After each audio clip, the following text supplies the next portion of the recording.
Hi, I'm Skip Nipper. Welcome to Skip's Corner, the podcast where I tell you about not only Nashville's great baseball history and traditions, shot to right, a one-hop liner, but certainly about its past. And you will hear a little bit about its present and future, too. Yes, he can. It makes the waist-high catch.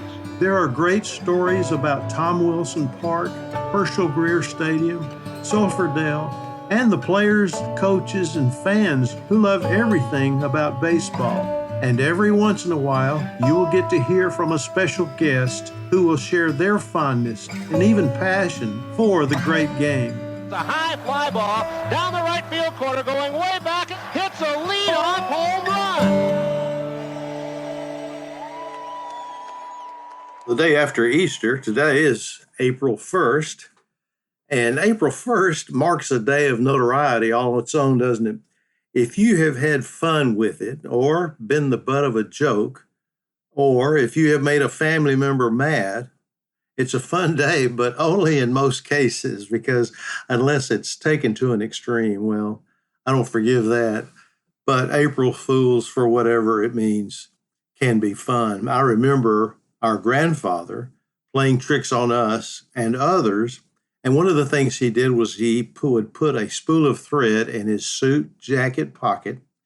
He'd take a needle and he'd run the thread inside his jacket and have it come out on his lapel. And then he would make a long string, usually an opposite color. Like if he wore a navy suit, he'd put a white thread or maybe a black thread and let it run down his lapel. And the trick was for some lady at church or at some meeting or at supper or maybe going out to eat for lunch or maybe one of the grandkids. So some lady would say, "Here, Spencer, let me get that thread off of your suit."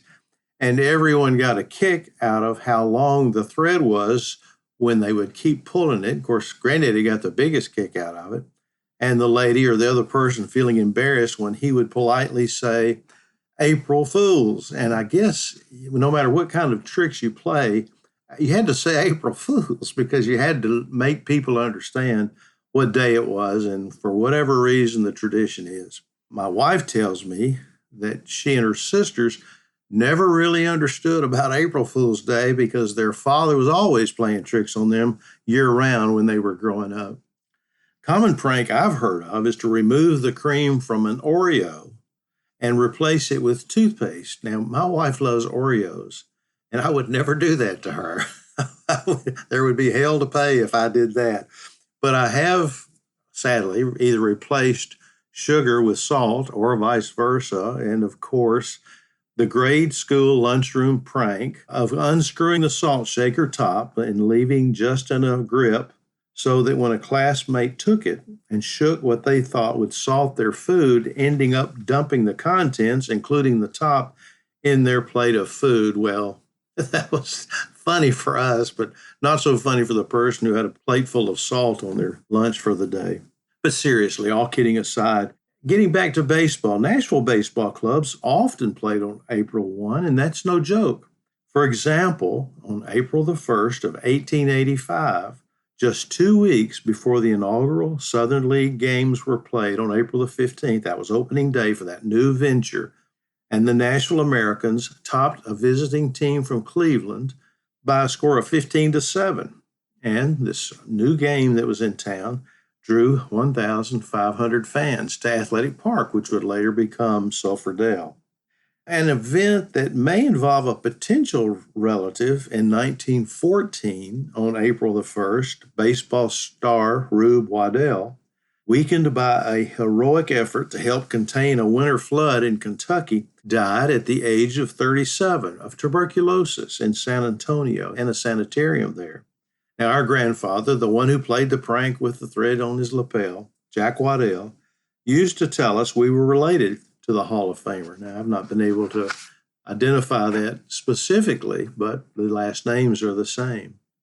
And then jumping ahead to April the 1st, 1927, it was an historic day in Nashville baseball history because Vols second baseman John Black pinch hit for the pitcher in the fourth inning and slugged Nashville's first home run and Nashville's new ballpark in an exhibition game against the Milwaukee Brewers of the American Association. Now, this was just a few days before the opening season of the 1927 season, but over the winter, the new owners had decided to turn Sulphurdale around. And the first game played there was 7 days prior to John Black pinch hitting that home run to become the first Nashville player to hit a home run in Sulphurdale, that turned around Sulphurdale. Now, 1 year later, on April the 1st, 1928, the Vols won over the visiting Cincinnati Reds 3-2 at Sulphurdale, as Dale Lundgren and Benny Fry gave up only 4 hits to the powerful Reds.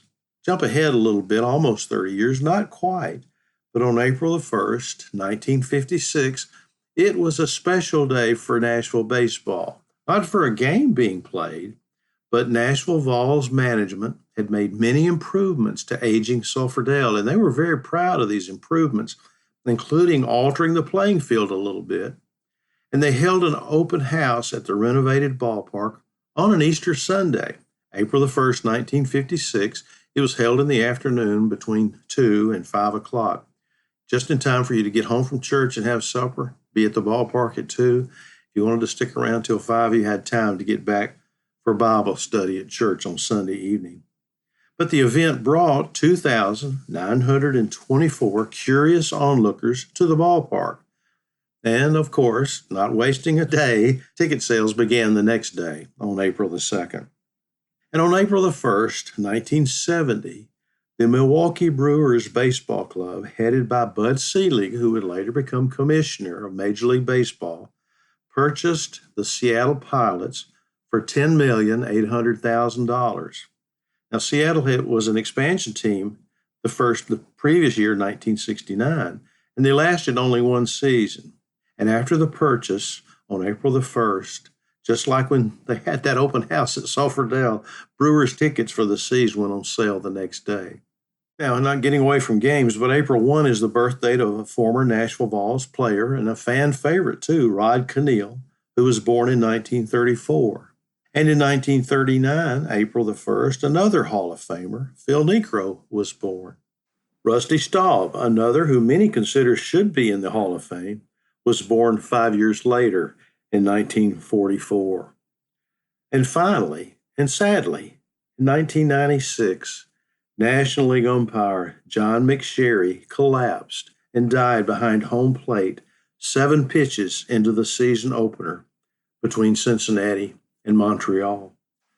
Now, I'll close with that, but if you're going to celebrate in some way April Fool's Day, be kind to people and let them know that you're only teasing, that you're only kidding. But on April the 1st, there was some baseball history, and I'm glad to share that with you. And we have opening day for the Nashville Sounds coming up, and Nashville baseball is in full swing in other areas like Vanderbilt, Lipscomb, and Belmont playing games. High schools are playing games.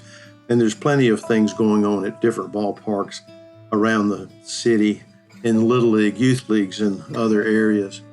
I hope you enjoy your April the 1st, April Fool's Day.